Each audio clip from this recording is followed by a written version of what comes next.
Hello everyone and welcome back to the channel. I am Abe with Mystic Gen Mara, and today I would like to go over some information. This is part of what I do with, or what I want to do with this stream, is kind of be educational with the metaphysical practices, properties, tools, etc. And so today I would like to go over the concept of astral projection. And depending on time and such, we might do a little guided meditation at the end of it. That's all time related, because I don't want to make the videos too long.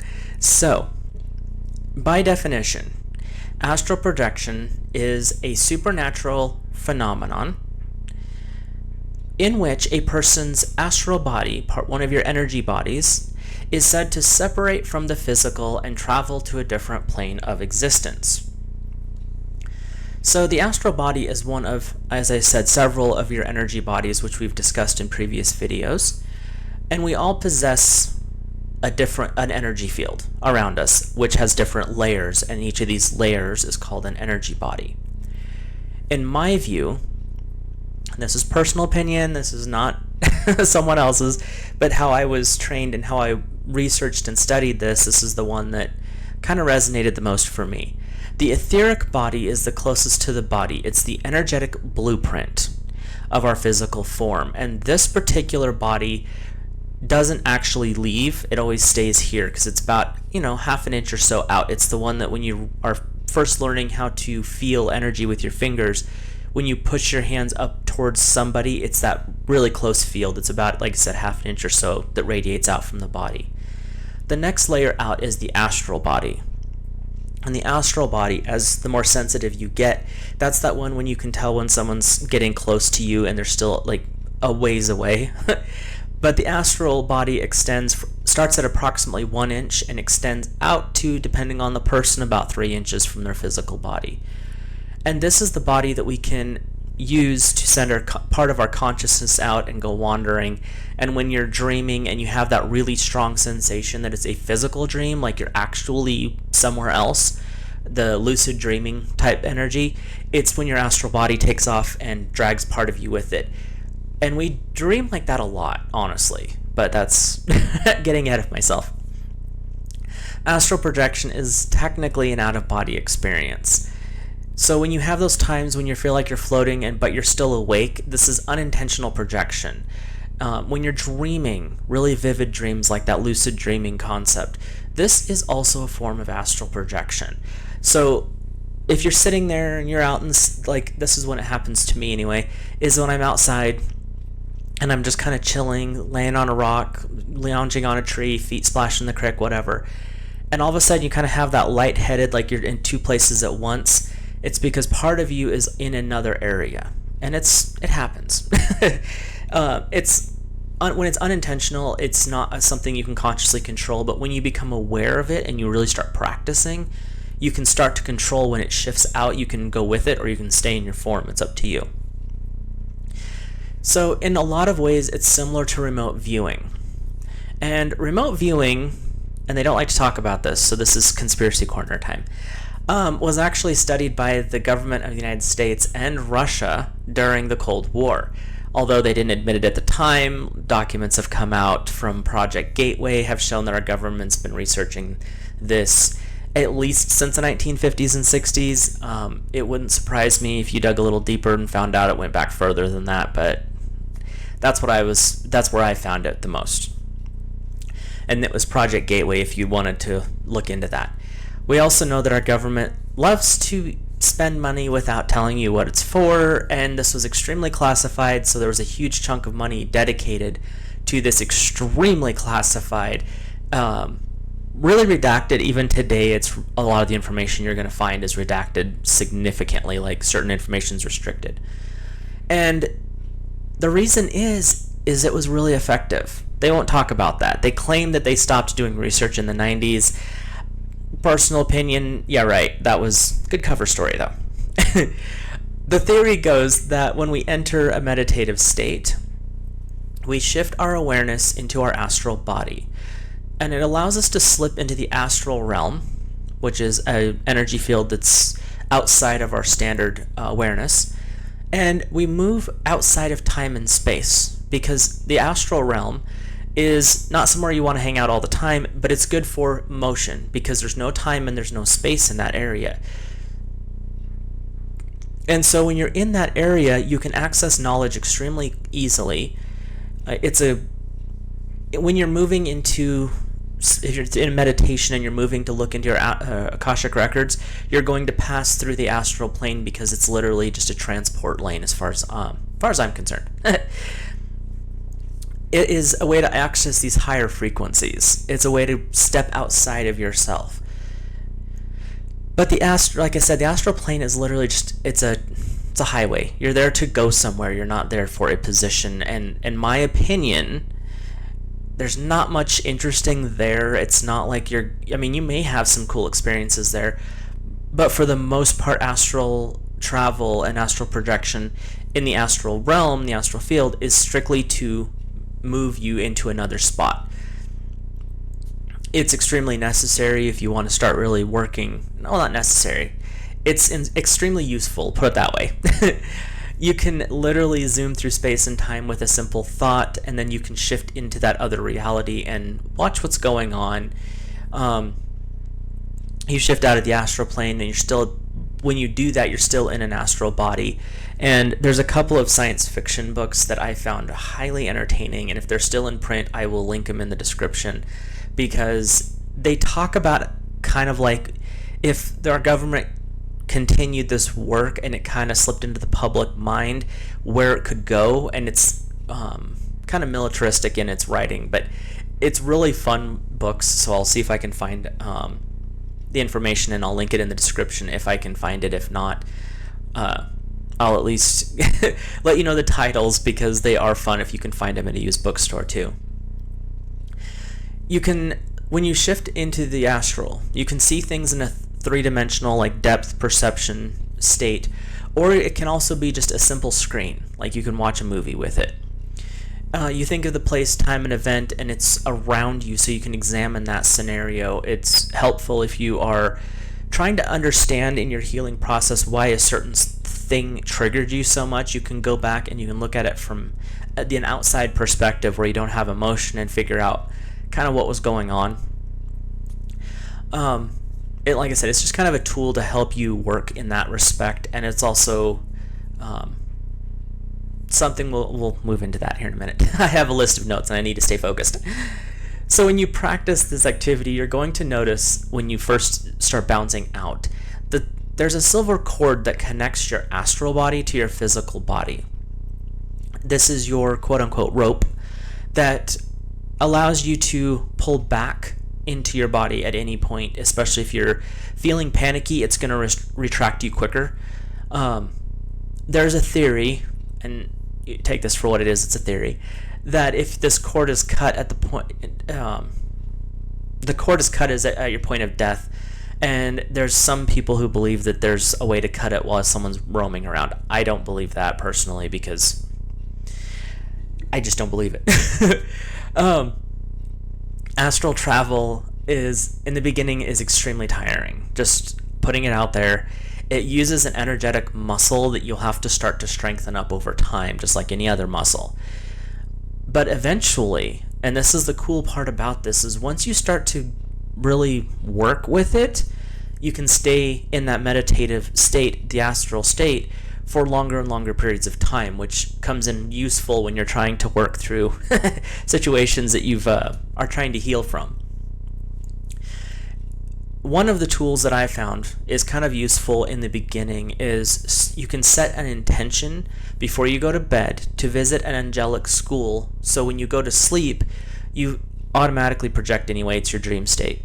But when you do that, you'll have your guiding angels will be there with you, and they can help you understand the astral body. They can help you work through those situations that you were trying to heal. But it's also a way to help strengthen that muscle, because usually after 4 or 5 days of setting that intention at bedtime, you start to become more aware of when you're actually doing it.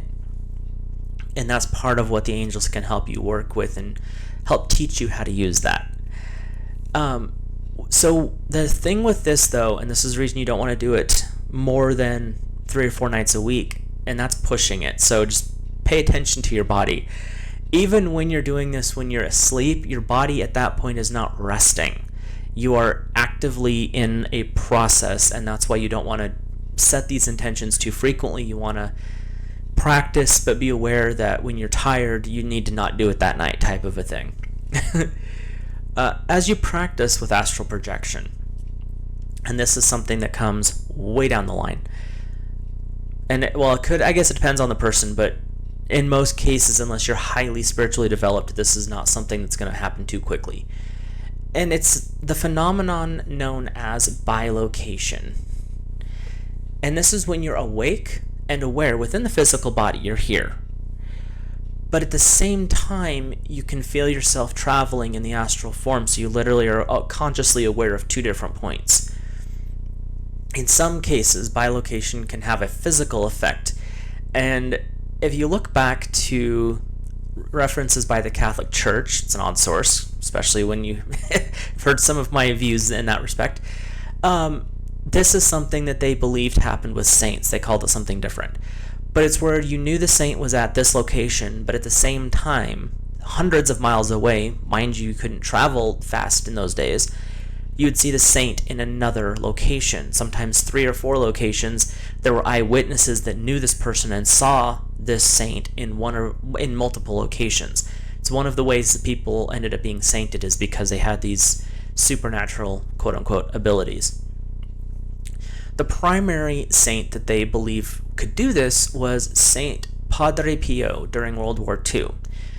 Saint Faustina, I may be murdering that name and I do apologize, it's Faustina, was also said to be in several places at the same time doing healing work. And that was usually the purpose when you'd read reports of the saints especially doing the bilocation in multiple locations. It was because that there was a great need for healing, and so they would, allow their energy working with angels and God Source Divine to spread them out further so that they could be better channels for more and more people. Like I said, it's that when you start getting into the bilocation, you're talking extreme spiritual development and fitness, and that's the reason the monks and saints were the ones that usually worked with that. In other spiritual practices, it's quite common to bilocate and use astral projection, such as in shamanism. They use it a way to be here and working with the body being energy, trying to heal a body, but also send part of their consciousness out to collect a piece of a fractured soul or to collect a healing spirit from an animal will help your body. And this is the reason that shamanism is unique, because there's times with shamans they will be able to help heal you in a more medical, even when modern medicine can't, because they're not working just with the physical body. That's the one thing that kind of bugs me with a lot of the modern medicine is they look at your physical form, but they don't realize that you have these other parts. You have a mental state, you are a mental body, you have an astral body, you have an emotional body, spiritual soul, all of this stuff. And when you go to alternative practitioners, whether that's Reiki, shamanism, acupuncture, acupressure, all of these alternatives, they work with these other energies as well, which is why they have some of the interesting results when it comes to medical healing. So in ceremonial paths, if you're talking like Golden Dawn or the OTO or some of these, they use astral projection as a way to communicate with different spiritual entities. Personal disclaimer here, don't do this unless you have a lot of training. You can get into weird spots. If you're working strictly with the angels, you're fine. Set yourself up for success by praying beforehand, doing calming meditations, things like that. But leave it with that, just as a heads up. In more modern paths, it's also a way to gain knowledge and commune with the light beings, your galactic guides, your star families. And when you're working with those energies, you're working with entities from these other planets, clusters, things like that. Like you've heard of the Arcturians, you've heard of the Syrians and the Palladians, there we go. And when you're communicating with them, you can actually go to their areas and you can work with them through the astral plane. Again, it takes practice, it takes time. I mean, you may have some really cool results right off the bat, but understand that if you don't, it's okay, and it's okay to practice and work on it. Everyone's going to develop these type of skills in different ways, and it may not be something that you were supposed to work with when you agreed to come in this time. So part of the practice of beginning astral projection is remote viewing. It's a little bit easier. You're not fully in a meditative state to practice this. It does help, but it's not necessary. So in my experience, because you're not projecting out, you're looking, so it's only a part of your consciousness, it's a little bit easier and not as physical as full astral travel. It's more of sending like your eyeballs out to go look at something else in real time. This was researched as well by the aforementioned government projects. In the United States, it was under Project Stargate, as well as the other one. Let me double check the name. Project Gateway and Project Stargate were the two primary groups that were looking into this. Again, they're trying to get the information is becoming easier, but it's still not all out there yet because they've redacted a bunch of it. Anyway, if you have a friend who is willing to work and experiment with you, this is something that you can do that's a lot of fun. And, you do your meditations and get yourself kind of prepared, relax, and then you can start working with this with another person. And they don't even have to be involved in the spiritual practice that you're on. They can just be like, hey, you want to go do something for me? Don't tell me where you're going. Have the other person go somewhere at an appointed time and walk around and just look at things. During that same time, make sure that you're relaxed, make sure you're calm, but you're awake. You don't want to be deep meditation. You just want to take some deep breaths, get that tension worked out, and just be awake and be conscious. Have a notepad, pencil or pen in front of you, and just allow your mind to wander to that other person. And as you do that, start to pick up any images, sensations. Is it hot? Is it cold? Is it windy? Is it raining? Is there whatever? What smells do you smell? Do you smell grass? Do you smell food? What kind of food? Do you smell office building? Because they do have smells. Is this person eating? Can you taste anything that they're tasting? What is around you? Is there buildings? Is it a park? All of these type of things, just allow the information to come through. And write all this down and have a set time period. Work for no more than about a half an hour to start with, because you'll notice that you'll be tired even after that. And I'm not saying you're going to be exhausted, but you're going to notice that there's a strain, and eventually that part of you is going to shut down, and you're not going to see, feel, or experience anything else because you're done. So have it set for a window of time. Like I said, start with 30 minutes. And after you're done with that, compare your notes to what that person was actually at, where they were at, what they were doing, and kind of have them keep track of time frames, so that if they go from like a restaurant to a park, they have a time process there, so you can kind of see where you started off feeling like you're smelling food, then all of a sudden you were outside and you were smelling grass or whatever, so that you can keep track of what the experience is. And it can be a lot of fun to do this, by the way. Another option, if you don't want to go, don't have someone who will work with you, like go wandering around for you, have that person take a picture, print it out, put it in a manila envelope, seal it. You don't know what this picture is. This is the key point to this, is they have to take a picture of something. You don't need to know. Have them put it in an envelope and seal it. And then you can literally have that envelope sitting in front of you, and a manila envelope you can't see through, so that's why I say that. And then just sit there and set the process up again, do your breathing, calm yourself, get relaxed, and then for the next 20 or 30 minutes, try to sketch or write out what your images that you're seeing. And to start off with, practice this a couple of times a week. If you really want to develop these skills, it's going to take practice. 2 to 3 times a week is a good place to start. And it's funny because the more that you do this, the more you start to become aware that we can actually be more aware of our entire environment, not just the one we live in the moment. Like I said, there's been a lot of research done on this. Our government has done research into this. It's been practiced from as far back as I can find research on, because the Hindus have processes of it going back, 4,000 years. The Buddhists talk about a form of this. They use a different word, but it's still astral projection, and it goes back, 2,500, 3,000 years. The Kabbalists talk about it, and that goes back to Babylon. You have references to a form of it in the Sumerian texts, which, whether they're translated right or not, who knows? But there is some implications there that this was something that was done.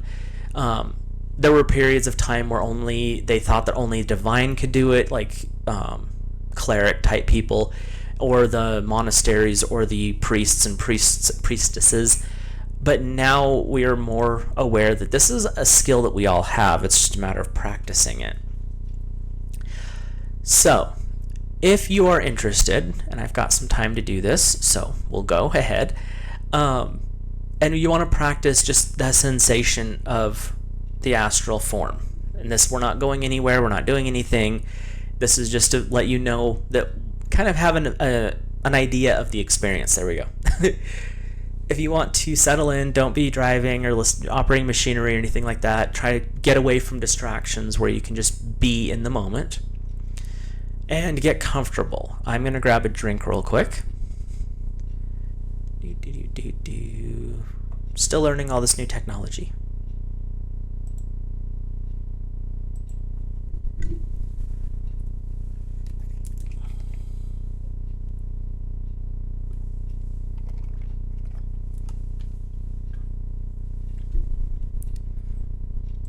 And we're back. Okay, so just be in a comfortable spot. You can sit preferably leaned back, kind of reclined, or laying down, and allow your body to become relaxed. Take a deep breath in through your nose, filling your belly, and breathe out through your mouth, allowing any stress and tension to flow away. Take another deep breath in through your nose, filling your belly with that wonderful healing breath, and exhale, allowing your muscles to relax and let go. Take another nice deep breath in, breathing in through your nose and filling your belly. And as you exhale, bring your awareness to your physical body. As you lay there with your eyes closed, breathing slowly, become very aware of your form. Feel your heart beating in your chest, the way your muscles move as you breathe in and your belly expands. Notice your skin. Feel the gravity, the weight pushing against it. Feel the couch or the chair or the bed underneath you and feel how it pushes up and supports your body.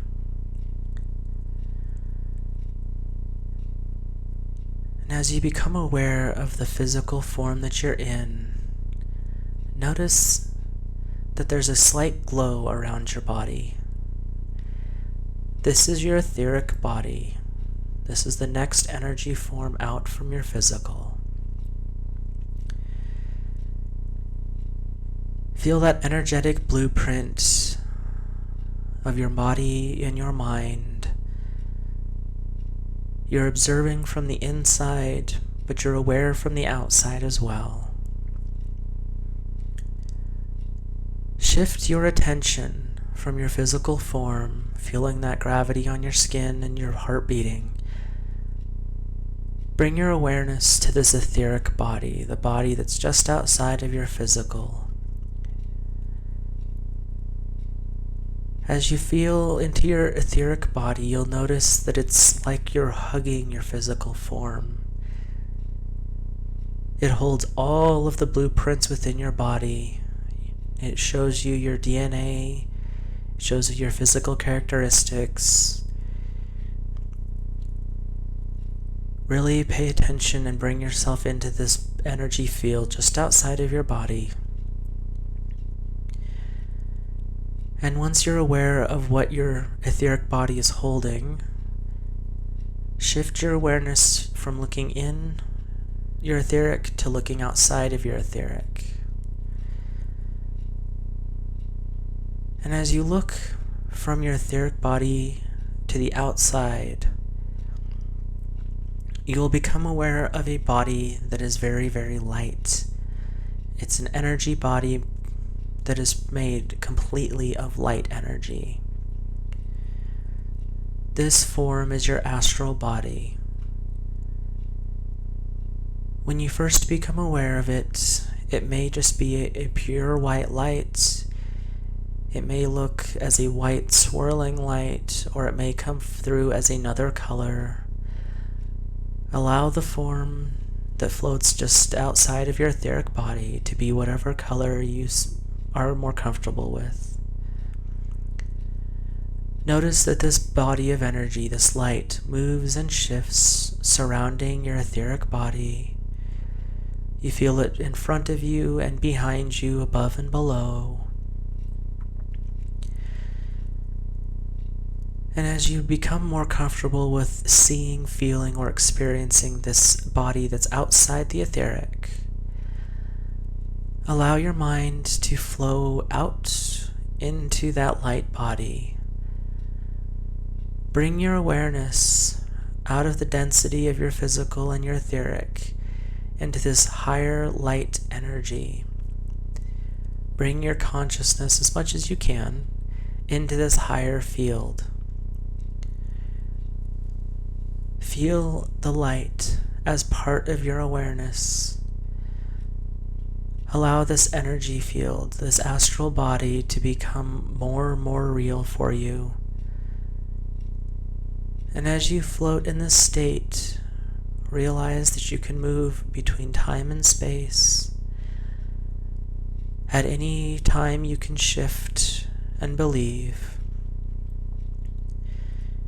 And once you're fully aware and fully into this light energy field, bring your awareness back into the etheric, closer to your body. Allow your mind to float out of the astral back towards your physical form, into your etheric body, that energy field that's just above your skin, hugging your entire body. Bring your awareness further back in, feeling your physical form. Still bring your awareness back more and more into the physical, feeling your heart beating, feeling the weight of the air on your skin, your muscles as you breathe in and out, and the cushion underneath your body supporting you. Bring your awareness back more firmly into your body, feeling that beautiful breath in and out, breathing in through your nose, expanding your belly, exhaling, feeling your stomach contract as the air leaves through your mouth. Take another deep breath in through your nose, breathing out through your mouth, bringing yourself back into awareness, feeling your body, moving your fingers and your toes, making sure you're back in fully. Take another deep breath in. And as you exhale, you can open your eyes. And as you practice, this is one method of becoming aware of the astral body. And as you practice this, keep a journal, take notes, because your experience may be different from other people's. So if you read a book or you practice meditations like this, be aware that as you grow and as you shift, your different abilities are going to step forward first. So you may be able to step outside of the physical at a much more rapid rate than others. But just keep notes of as each session that you try. And you can do this type of a meditation before a remote viewing, just so you're more relaxed in your body, or you can find another one that works for you. That's totally cool too. Other than that, keep practicing. If you have any comments or suggestions, you can drop them in the comments section below. If you like this video, go ahead and drop a like on it. And if you enjoy what I'm doing here, or find it interesting or amusing, however, go ahead and click that subscribe button as well. And I will talk to you guys in a future video. Have a great day.